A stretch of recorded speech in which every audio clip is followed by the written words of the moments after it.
Sorry for the delay. No problem.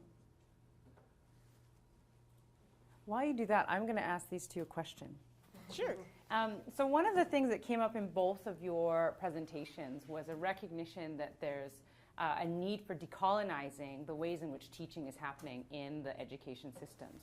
But for folks who might kind of hear that word and not understand how that translates to a direct particular action or a behavior in the ways that they hold power as a teacher or an administrator or a trustee in a school system, can you share a couple of really specific examples? Like, what are the actions and behaviors that help to make space for decolonization in school systems?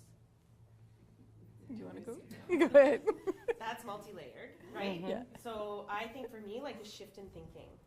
I think that when we get to a space that, I was thinking about Dr. Jean's talk this morning and categorizing behaviors, that parent who spoke, those are gifts.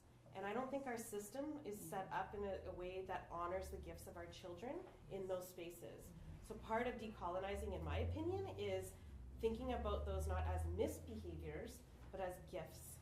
And then instructing in a way that accesses and allows kids to unpack those gifts. Mm-hmm. Great, thank you. That's a really good answer. Thank you. Somebody asked me recently, what is decolonization? And I said, I don't really know, but I know it when I see it. To me, I do think it is a way of honoring children as they are.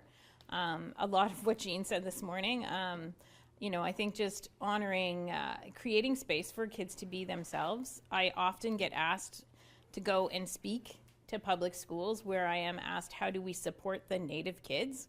And my first response is, learn their names. Because they're not the Native kids, they're all very different. And the one thing that was different about the MK schools that doesn't happen in public schools is no one ever walks into the MK kids, and then no one ever says the Native kids, because they're all Mi'kmaq, right? Like, and they get to be themselves. So Aaron got to be interested in the things he was interested in. My goddaughter Tamara, who's in 4th year at St. FX, got to be interested in the things she's in. And I think it's empowering kids to be themselves, and we see that. Aaron talked about the confidence that he has now coming from MK schools, and what we see is these kids who are not just confident, but they're sort of like, here I am world, and you better deal with me, right? Right. And so that decolonization has created that space, I think. Thank you. And we'll continue these questions in the conversation. So over to you, Aaron. I'm going to put this on. You'll hear some lovely music.